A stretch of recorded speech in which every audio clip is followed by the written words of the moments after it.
இங்க ஒருத்தன் சூப்பர் மார்க்கெட்ல ப்ரொவிஷன் வாங்குறதுக்காக வந்திருக்கான். பார்த்தா அங்க வந்தவங்க எல்லாருமே அளவுக்கு அதிகமா எல்லா பொருளையும் எடுத்துட்டு போறாங்க. இருந்தாலும் இவனுக்கு என்ன தேவையோ அதை மட்டும் அவன் எடுத்துட்டு வீட்டுக்கு வந்துடுறான். அப்பதான் டிவில ஒரு கொடூரமான வைரஸ் ஒன்று பரவுறதாவும் யாரும் வீட்டை விட்டு வெளியில வராதீங்கன்னு சொல்றாங்க. அதே சமயம் இவனோட தங்கச்சி கவர்மெண்ட்ல வேலை செய்யறதால கவர்மெண்ட் அடுத்த ஒரு குவாரண்டைன் போட போறாங்க. சோ அதுக்கு முன்னாடியே ஊருக்கு வந்துருன்னு போன் பண்ணி சொல்றாங்க.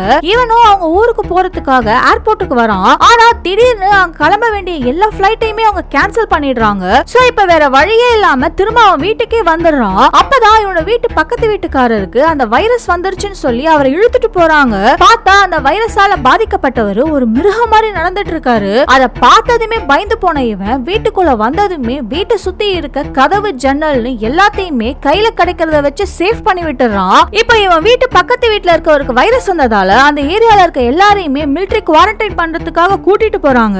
ஆனா இவன் உள்ள இருக்கிறதையே காட்டிக்காம அங்கேயே தங்கிடுறான். இப்படியே 2 மாசம் கழிச்சு சாப்பாடு தண்ணின்னு எல்லாமே தீந்து போனதுக்கு அப்புறம் வெளியே வரான். பார்த்தா இப்ப அந்த ஊருக்குள்ளேயே இவனை தவிர யாருமே இப்ப உயிரோட இல்ல.